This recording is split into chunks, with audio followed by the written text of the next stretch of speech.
Halo, assalamualaikum warahmatullahi wabarakatuh.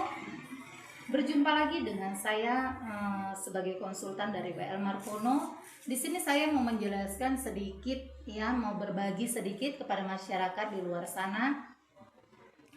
Ada pertanyaan yang mengatakan, bagaimana sih cara berbicara di depan audiens, ya?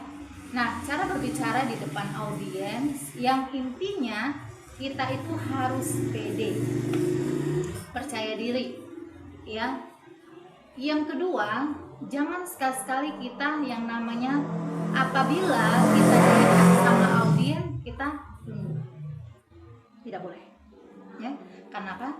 Jika itu kita lakukan, maka kita pedenya di bawah audiens. Jadi pada saat kita menyampaikan contoh yang namanya keterangan-keterangan, itu kita buyar. Karena kita merasa, saya di bawah dia loh, ilmunya saya di bawah dia loh, ininya saya pendidikan. Nah, itu nggak bisa. Kenapa? Ya, karena kita di situ yang memegang yang namanya mic. Ya. Jadi kita harus pede. Ya, jadi ingat, apabila ada audiens melihat kita wajib memandangnya, melakukan kontak mata. Ya, jangan kita sekali-sekali menunduk. Ya, itu satu. Harus kontak mata apabila kita dilihat, ya. Jadi disitulah dilihat yang namanya percaya diri kita. Jadi kalau kita melakukan kontak mata ke banyak audiens, satu persatu kita lihat, ya seperti ini contoh banyak ya masyarakatnya di luar sana di dalam ruangan, ya kita bisa lihat satu persatu. Jadi kita jangan melakukan tunduk. Nah, di situ dilihat yang namanya percaya diri kita. Nah, yang kedua, apa sih yang dilakukan ya di depan audiens? Apabila satu persatu pergi. Nah, jadi kalau melakukan seperti ini, apa yang harus kita lakukan? Ya, itu yang harus kita lakukan. Janganlah pikirkan orang yang keluar tadi, tapi pikirkanlah orang yang berada di dalam. Ya, mereka mau mendengar kita, mau yang namanya apa yang kita sampaikan tadi, mereka berlapang dada. Mungkin yang pulang tadi itu mungkin ada namanya yang wajib dikerjakannya yang lebih penting, atau ada yang buru-buru untuk mengurus yang lain. Ya, itu nggak masalah, I don't care buat kita. Ya, jadi jangan ambil pusing. Wah, kenapa mereka pulang ya? Satu persatu, kenapa tinggal sedikit? Nah, sementara kalau kita pikirkan seperti itu, kenapa ya nggak habis-habisnya, nggak ada ujung-ujungnya. Tapi bagaimana kita pikirkan, kita manfaatkan yang di depan kita ini, ya mendengarkan kita, menyampaikan apa yang kita sampaikan, mereka mendengarkan dengan baik. Ya, jadi kita jangan sia-siakan orang yang tinggal di tempat duduk tadi. Nah, di situ juga akan memancing kebuyaran kita.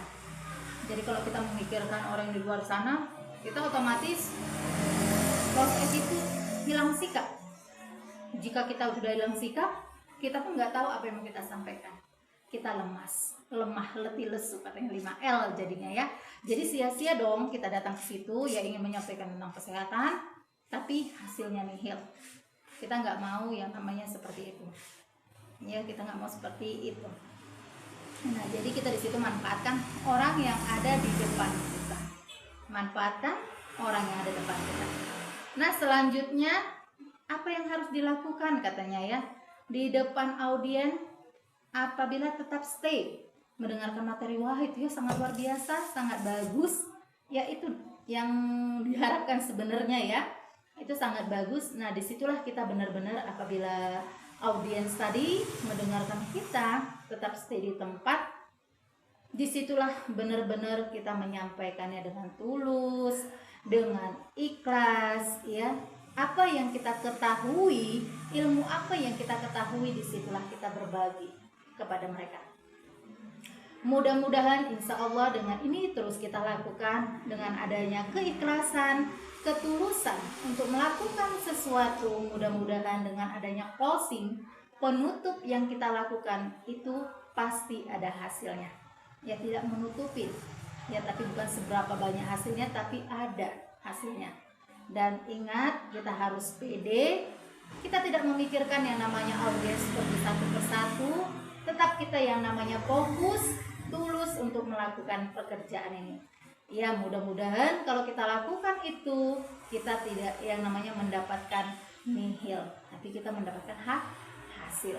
Alhamdulillah, mudah-mudahan dengan adanya video-video ini kita berbagi sama masyarakat di luar sana. Dan untuk pembelajaran saya lagi, ya lebih banyak lagi apa sih yang mau dipelajarin? Ya, sama-samalah kita di sini yang namanya untuk belajar, mengasah ilmu kita, ya, karena semua itu adalah izin dari ridho. Jadi ridhonya Allah, ya. Jadi kita di sini tidak boleh sombong dengan apa yang kita miliki, karena kalau kita merasa sombong, suatu saat Allah akan mengambil semua titipannya dari kita, kita jadi stres katanya. Nah, disinilah kita belajar bagaimana ya berbagi ilmu, karena berbagi ilmu itu tidak akan mengurangi, bahkan kita menambah ilmu lagi. Demikian video yang saya buat hari ini. Mudah-mudahan ada manfaatnya buat kita semua. Ya, dan tapi ingat, jangan lupa tetap like, komen, serta bagikan agar masyarakat di luar sana banyak tahu tentang WL Markono. Dan satu lagi, subscribe. Karena subscribe itu gratis, nggak bayar loh. Dukung kita sebanyak-banyaknya. Mudah-mudahan insya Allah kita bisa membangun ya bangsa ini dari WL Markono, jauh dari segala yang namanya pengangguran. Ya, mudah-mudahan insya Allah. Terima kasih. Assalamualaikum warahmatullahi wabarakatuh.